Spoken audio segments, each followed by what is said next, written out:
This series of 9 videos is about our vacation in 2017 to Yellowstone National Park. Part 4 took place on September 17, 2017. To start the day, we went back towards the Norris area to Gibbon Falls.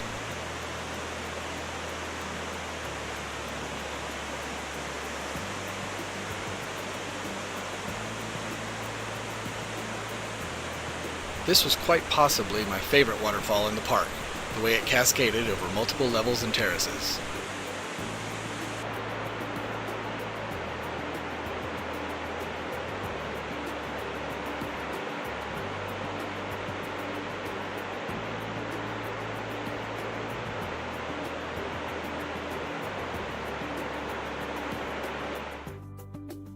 The snow from the day before had melted away from the lower elevations, but it was still cold enough for frost.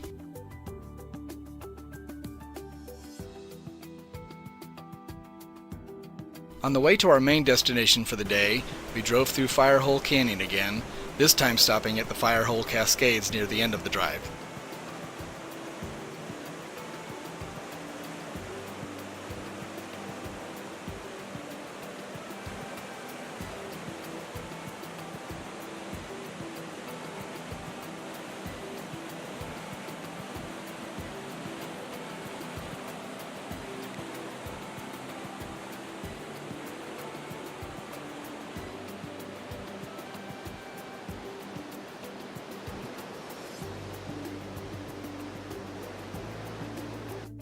This was the first time since we arrived in the park that the sun was out in force. It was shaping up to be a beautiful day.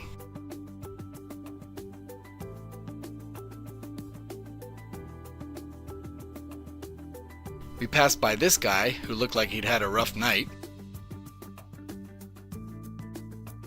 and arrived at the trailhead to see Fairy Falls and Grand Prismatic Spring from above.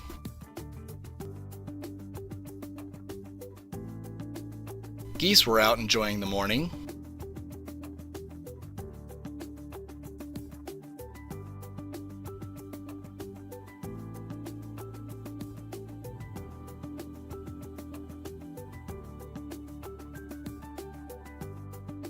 As was this chipmunk.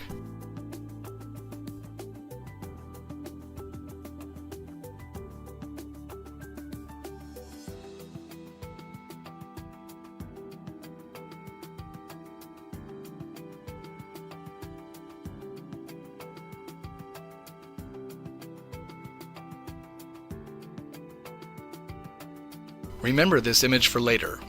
At this time in the morning, the fog was obscuring the view of Grand Prismatic Spring.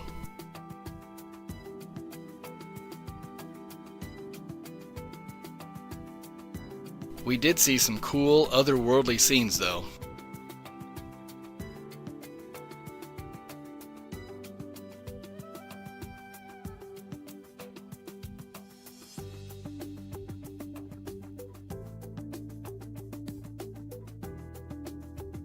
From Grand Prismatic, the trail turned toward Fairy Falls.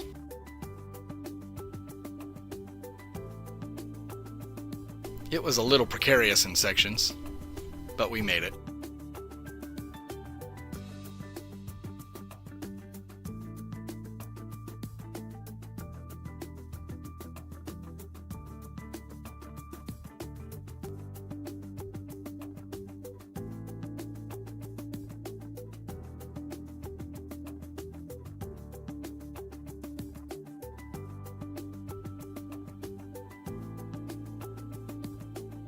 We saw more lichens and mosses,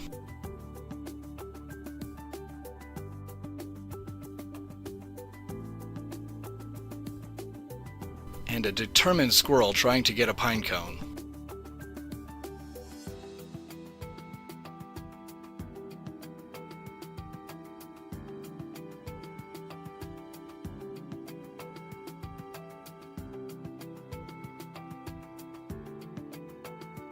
He got it and proceeded to devour its seeds. A couple miles from the trailhead, we arrived at Fairy Falls.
The sun was out and it was a beautiful, serene setting.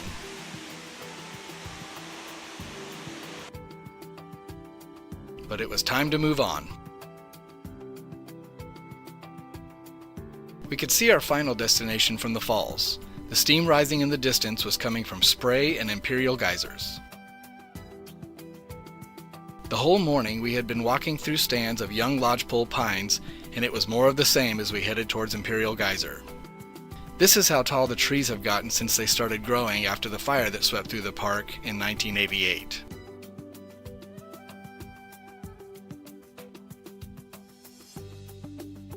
Even with freezing temperatures in the mornings, there were still flowers in bloom, and birds were out and about.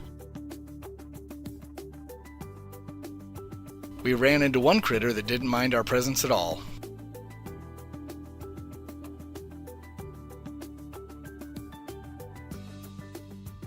She took to the nook of a tree limb and just relaxed.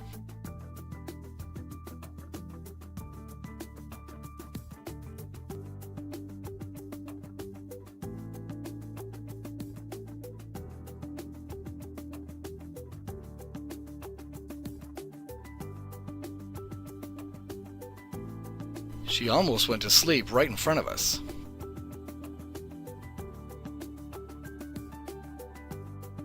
But eventually got down and went on her way.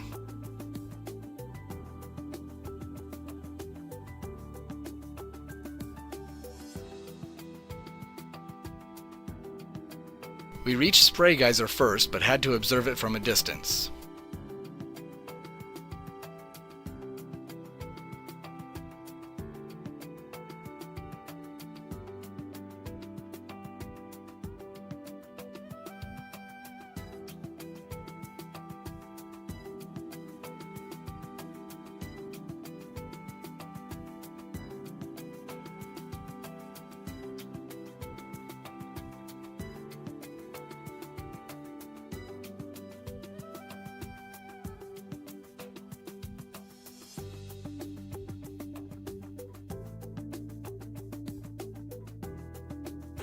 Then we followed the trail along the runoff from Imperial Geyser.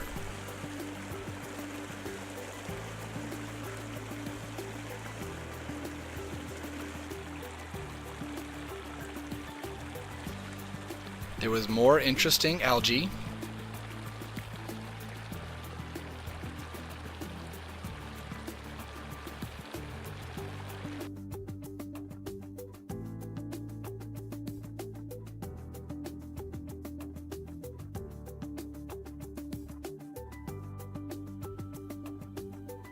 and bacteria along the way.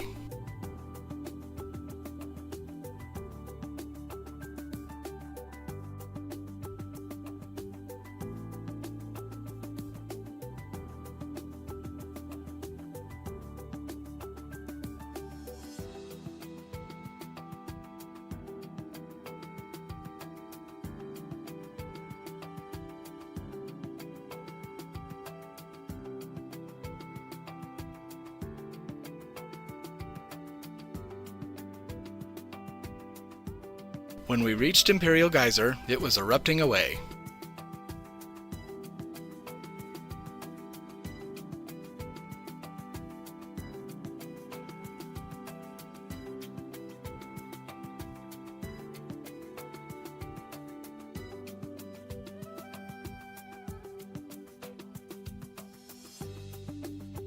Right next to the geyser were some mud pots.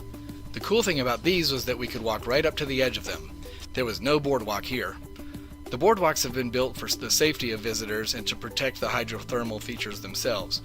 But when you get to the point where you are ready to hike 3 miles in, you've probably already seen all the warning signs.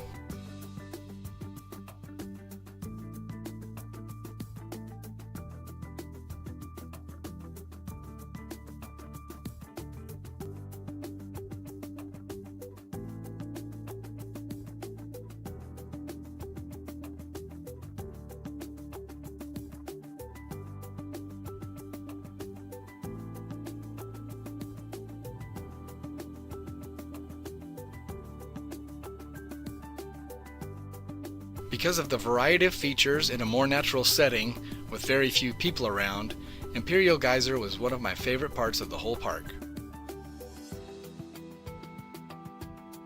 Rebecca and I decided to climb the hill in the background for a look from above. She made it to here, then walked back down. It was pretty steep.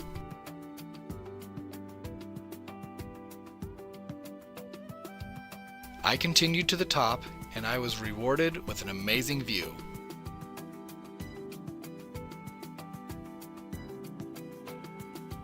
From the top, I could look back to the Grand Prismatic Spring area from where we had come.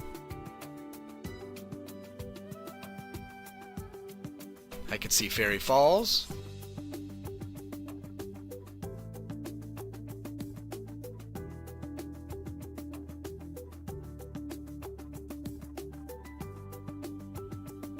and the tiny valley containing Imperial Geyser.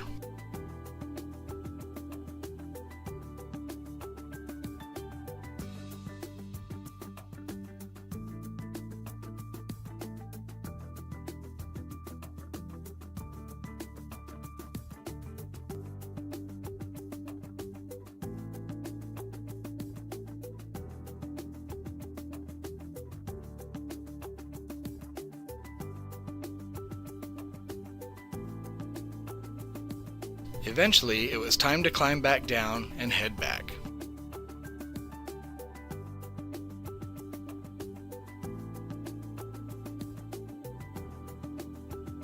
It had warmed up enough that we saw a dragonfly on the way back,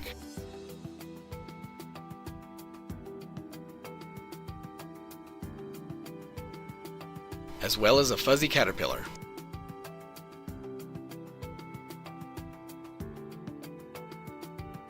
Remember that scene from earlier? Here's what it looked like when we got back. We were excited to climb back up to the overlook to see Grand Prismatic Spring from above. And we were rewarded with a much clearer view, showing the rainbow of colors for which the spring is known.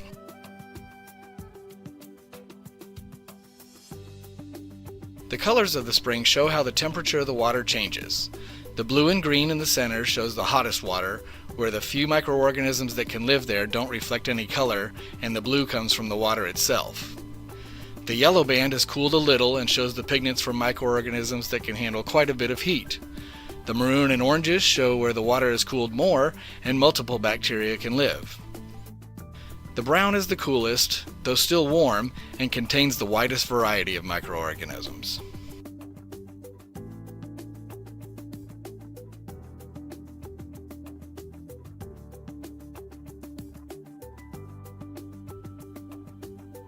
This turned out to be the only warm and sunny day while we were there, and we wanted to soak up as much of the view as we could. But we had more to do this day, and it was time to say goodbye to the Midway Geyser Basin for good.